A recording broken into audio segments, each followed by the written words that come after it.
Hola, te doy la bienvenida en nombre de la comunidad Nuevo Pacto. Sentite bienvenido, sentite bienvenida. Somos una iglesia que queremos amar, pensar y actuar como Cristo. Y al hacerlo, ser entonces de bendición para tu vida. Y nosotros contamos con recursos y queremos aprovecharlo al máximo para que tu vida sea bendecida. Ponete en contacto con nosotros. Queremos orar por tu vida. Queremos animarte, queremos que conozcas al Señor y te afirmes en Él, que le ames y que le bendigas a través de tu vida. Nosotros nos movemos también gracias a los aportes, gracias a las ofrendas, así es que sentite libre de hacerlo y aprovecha este tiempo. Dios quiere bendecirte y afirmarte y hacerlo a toda tu familia también. Que Dios te bendiga. Juntos hoy cantamos como hermanos, Él nos unió, hijos de todo pueblo. Este es el tiempo de alzar la voz. No escucharé miedo, mi mirada pongo en el cielo, en tu gracia firme estoy. Tú me amas tal como soy, valiente seré, yo sé, mi esperanza está en Él. Oh,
La semana pasada hablamos del reconocimiento de Juan del amor de Jesús y la importancia que reconozcamos ese amor como el modelo del amor. Esta mañana, esta tarde, esta noche, cuando usted lo esté viendo, yo quiero hacer un énfasis pasando de la relación del amor vertical de Jesús al horizontal en relación con nuestros semejantes. Y para eso quiero ir a la palabra, a la carta del apóstol Pablo, la primera carta a los Corintios, capítulo 13, versículos 1 al 3. La preeminencia del amor. Dice la palabra: si yo hablase lenguas humanas y angélicas y no tengo amor, vengo a ser como metal que resuena o címbalo que retiñe.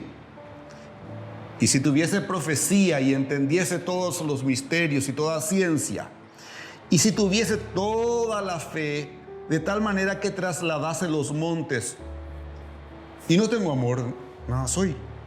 Y si repartiese todos mis bienes para dar de comer a los pobres, y si entregase mi cuerpo para ser quemado, y no tengo amor, de nada me sirve.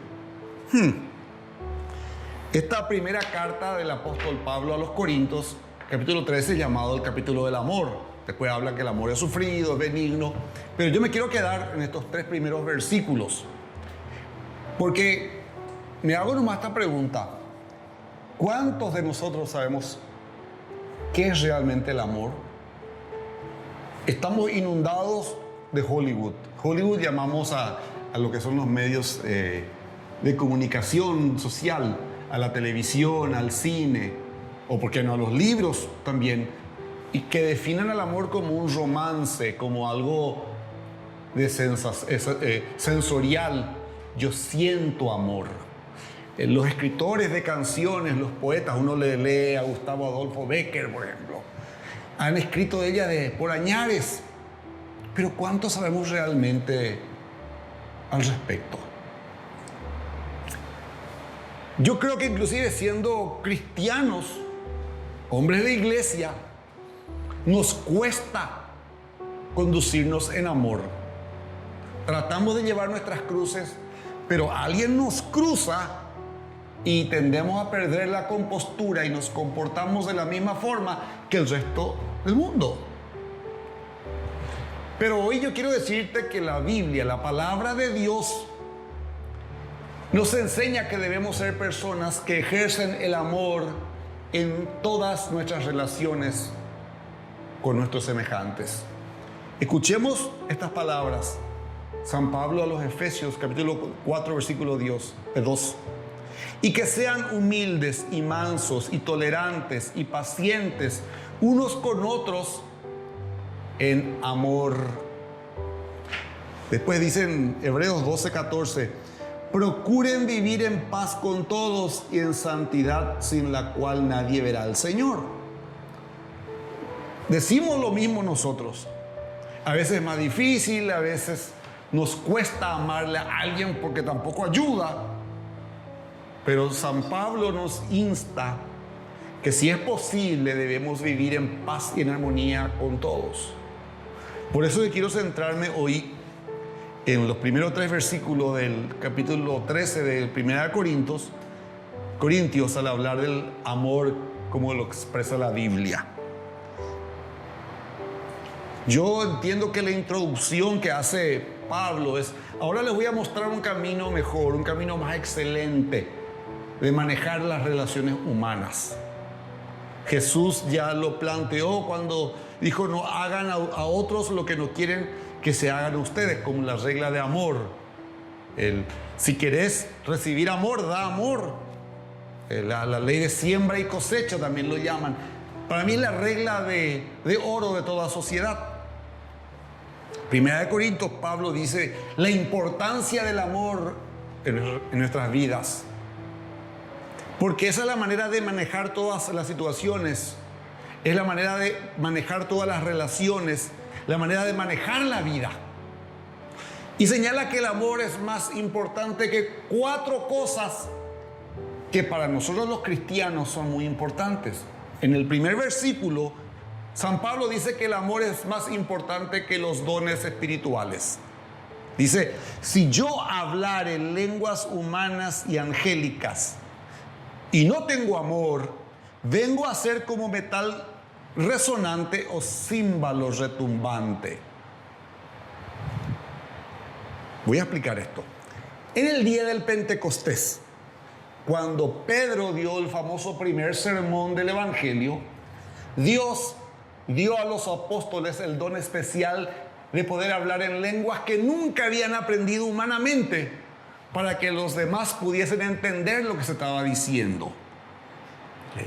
Pero aquí, en esta primera carta del apóstol Pablo a los Corintios, dice que si Dios le diera el don de hablar todas las lenguas angelicales y todos los idiomas humanos, imagínense todos, pero si no tuviera amor, entonces va a ser un simple metal resonante o címbalo retumbante. ¿Y qué es lo que quiso decir con eso? En la antigüedad había un gran platillo que colgaba en la entrada de la mayoría de los templos paganos.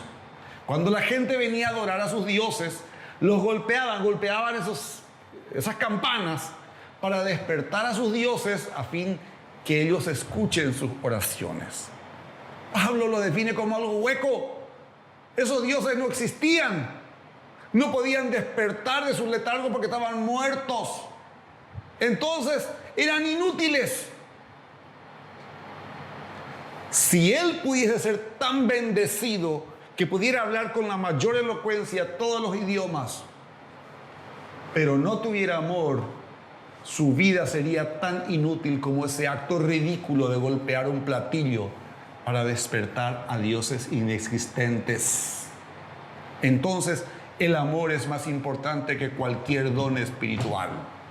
Segundo lugar, versículo 2, San Pablo dice que el amor es más importante que el conocimiento mismo. Dice el versículo 2, y si tuviera el don de la profecía y entendiera todos los misterios y tuviera todo el conocimiento y tuviera toda la fe, de manera tal que trasladara los montes, y no tengo amor, nada soy. O sea, puedes saber todo. Todo lo que puedes saber está metido en tu cerebro.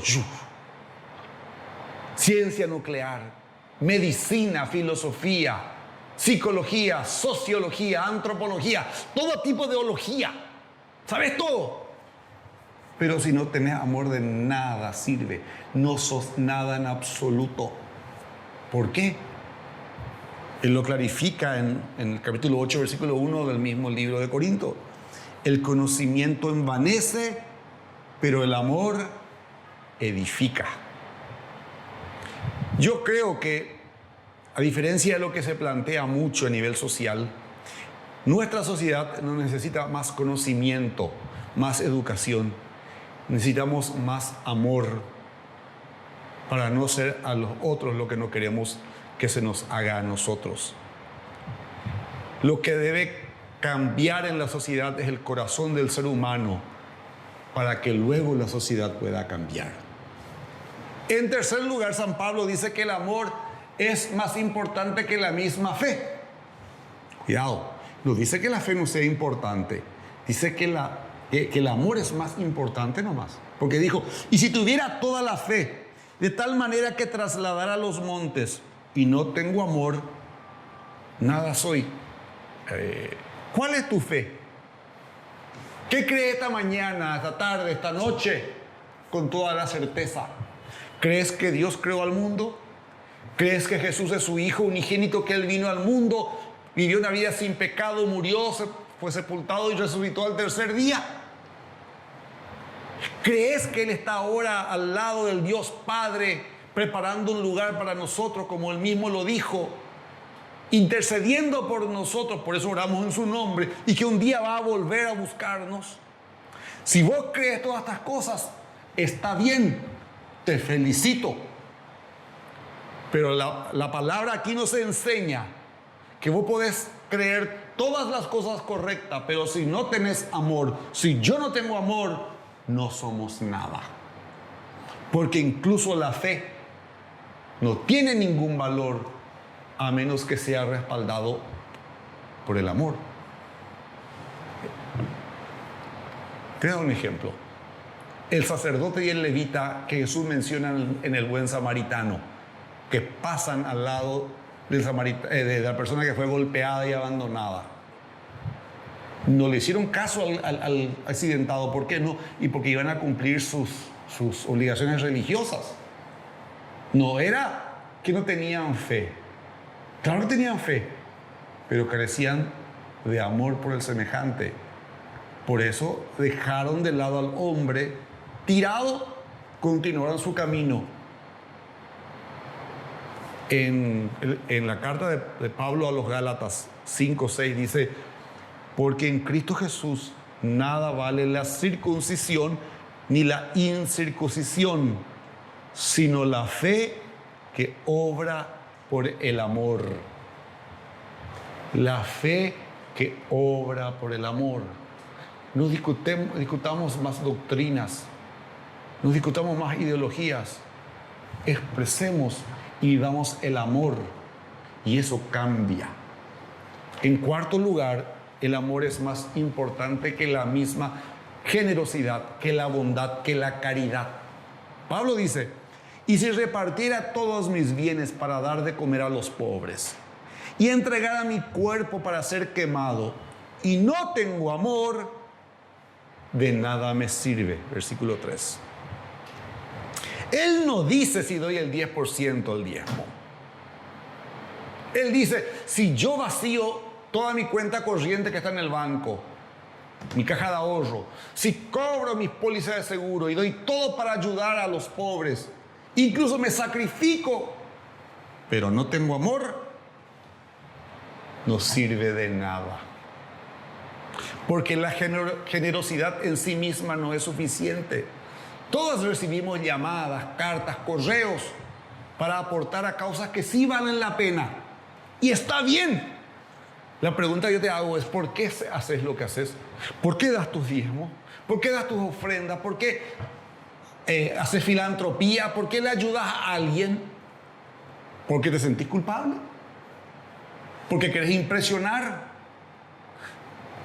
Si la única razón por la que doy es para recibir o para sentirme bien conmigo mismo, entonces el amor está ausente y el dar está vacío. El motivo para dar debe ser el amor a Dios, el amor que yo recibo de Dios y el amor por mis semejantes. La palabra dice: lo que de gracia he recibido, de gracia doy. Que es la gracia, el favor inmerecido. Lo que yo he recibido como un favor inmerecido, yo no soy dueño. Debe ser para dar, porque Él me amó primero y puso en mí el amor por los demás. Así que San Pablo nos está diciendo que el amor es más importante que todos los dones espirituales, más importante que el conocimiento, más importante que la fe y más importante que la misma generosidad.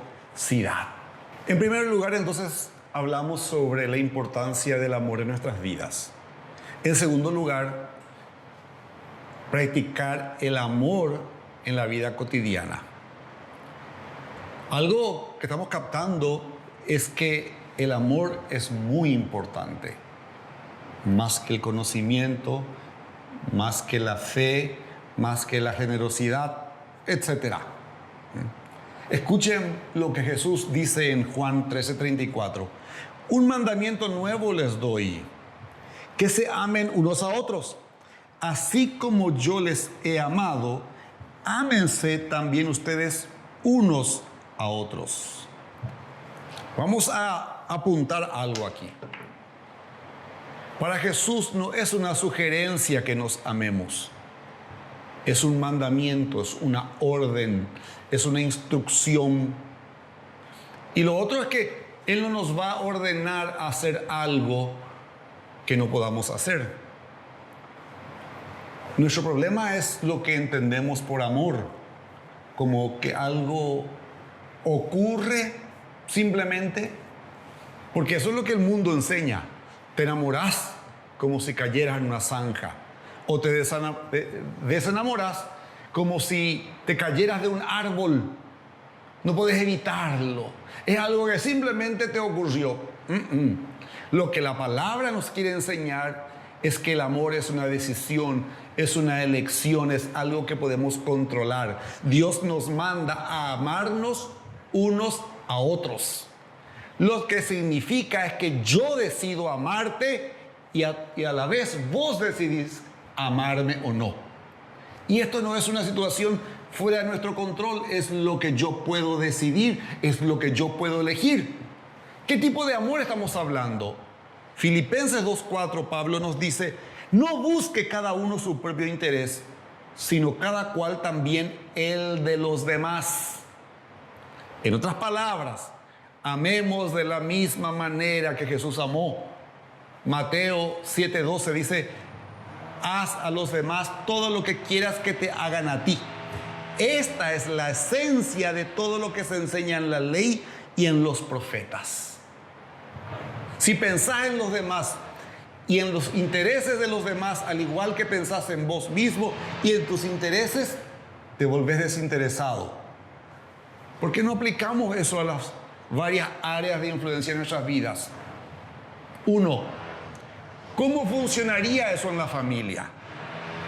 Supongamos que alguien en cada familia representada aquí, viendo el programa, dice: yo voy a casa y voy a poner en práctica. Empezás con los tuyos, con tu cónyuge, amando a tu esposa, a tu esposo en primer y último lugar, siendo más amable, más tierno, más gentil, aun cuando el otro se porta mal. Con tus hijos,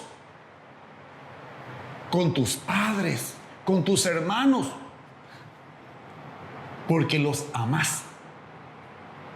Y extenderlo a la familia de la iglesia y luego a tus semejantes. ¿Por qué? Porque la palabra dice en Juan 13:35: por esto todos los hombres sabrán que son mis discípulos, si se aman los unos a los otros. O sea, el mundo no va a conocer de Cristo porque invadamos todas las plataformas sociales, ni porque tengamos grandes templos, ni porque imprimimos libros para hablar de Él, sino porque nos amamos los unos a los otros. Esta es la forma en que el mundo va a descubrir que el mensaje de Jesucristo es válido. Si realmente nos amamos el uno al otro de la manera que Jesús nos amó, entonces tenemos que aprender a desarrollar en nosotros el mismo tipo de compasión por nuestros semejantes que Jesús tenía. Yo sé que es desafiante en un mundo tan egoísta, cuando todo nos enseña a enfocarnos en nosotros mismos, en lo que yo quiero, en lo que yo siento, en lo que yo pienso. Pero Dios nos llama a ser compasivos, a desarrollar la empatía. Entonces hagamos nuestras preguntas difíciles.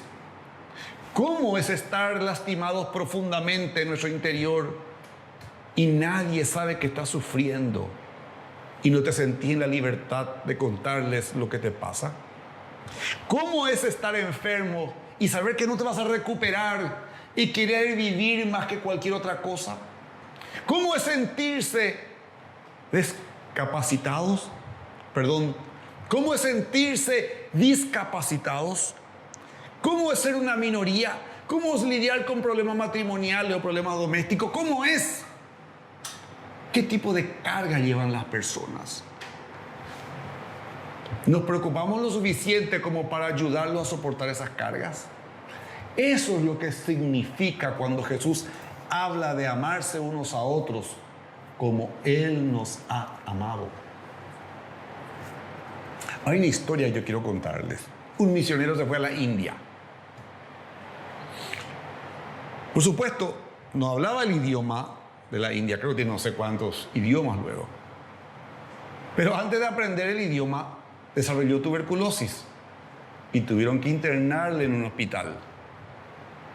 En el hospital, que no es un muy buen lugar para estar, no era muy limpio, las condiciones eran difíciles, mucha gente enferma, había hacinamiento. Este misionero le puso buena cara a la situación. Como decimos en guaraní, ñejamba y teño.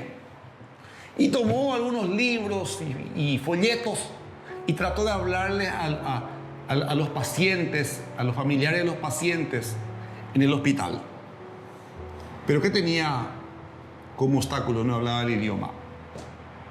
Se desanimó luego. Entonces lo que hizo es repartirlo, los libros y los folletos que tenía. La gente le miraba y no le aceptaba. Era renuente, era un extraño. Ahí estaba. Por su enfermedad iba a quedarse mucho tiempo. Y dijo, ¿para qué yo vine tan lejos? Para enfermarme de tuberculosis sin hablar el idioma y nadie me quiere escuchar.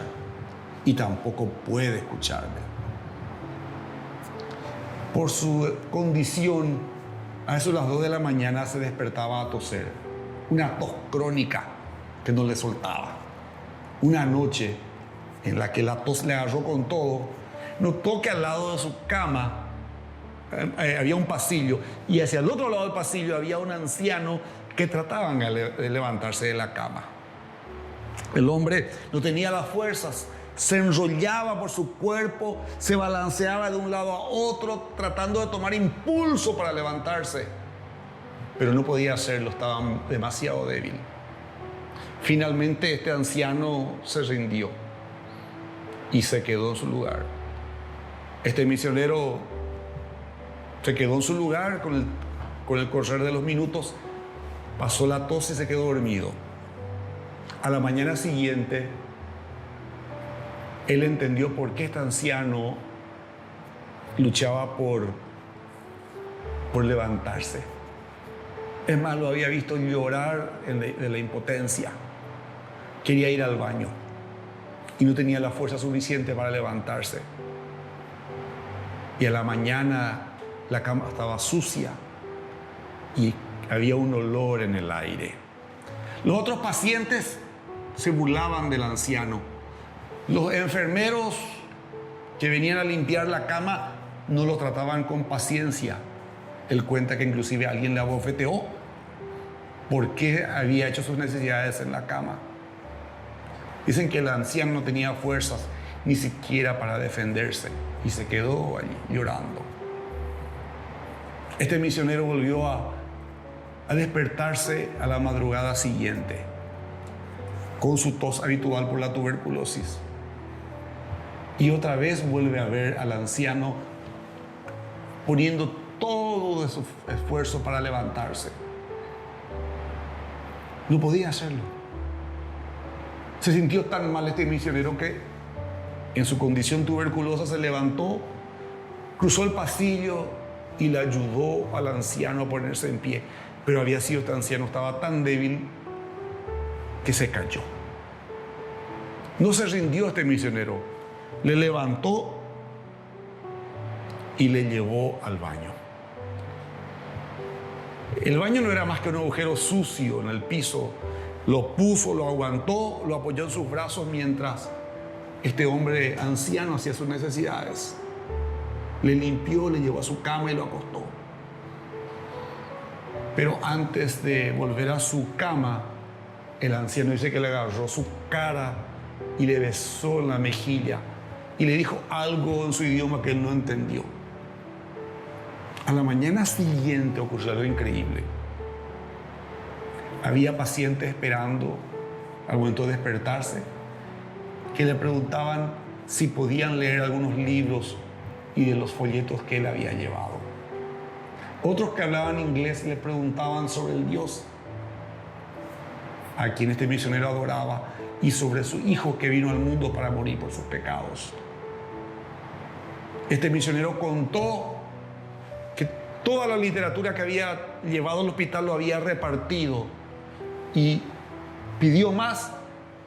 Durante los meses que estuvo allí, muchos de los pacientes, e incluso médicos y enfermeras, llegaron a escuchar y a recibir a Jesús como su Salvador.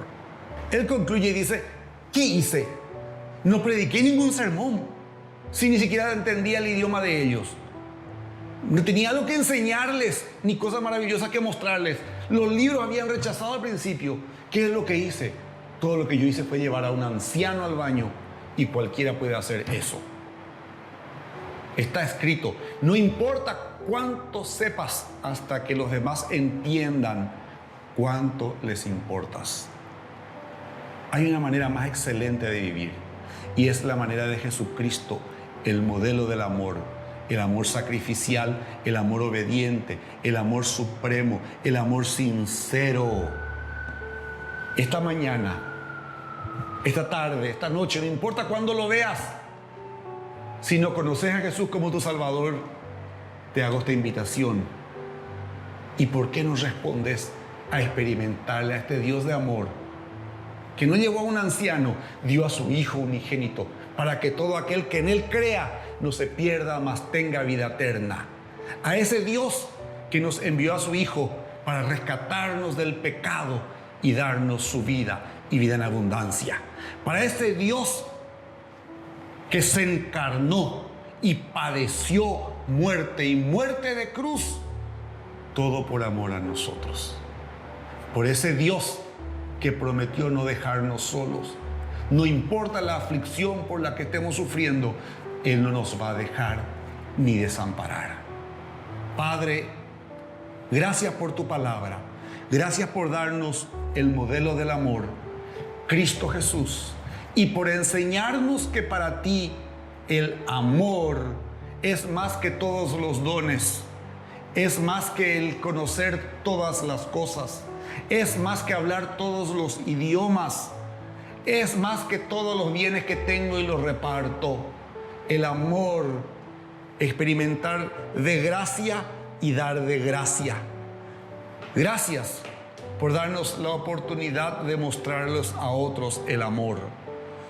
Que esos encuentros divinamente acordados por ti podamos entenderlo y aprovecharlo, demostrar al mundo tu amor con nuestras acciones, sabiendo lo que nos enseñaste claramente, que nunca hagamos a otros lo que no queremos que nos hagan a nosotros, que hagamos a otros así como queremos ser tratados nosotros, que de nosotros salga el respeto, la tolerancia, la comprensión, la bondad, la paciencia, el perdón, para poder recibir también aquello que tú tienes preparado para nosotros. Yo te ruego por nuestro país, por nuestra sociedad, una sociedad que se ensaña por el que sufre, una sociedad rencorosa, una sociedad que no ama, que podamos rescatar este valor y aprender de Jesús e impartidos por el Espíritu Santo de ese don del amor para amar a otros, para perdonar a los que nos ofenden, para ayudar y mirar al semejante de la misma manera con que tú nos miras. Rogamos por nuestro país para que sea conocido como el país del amor. Rogamos por nuestras iglesias, rogamos por nuestras familias, rogamos por todos y cada uno de nosotros, el amor que cura multitud de faltas. En Cristo Jesús. Amén y amén. Feliz mes del amor. Que Dios te bendiga.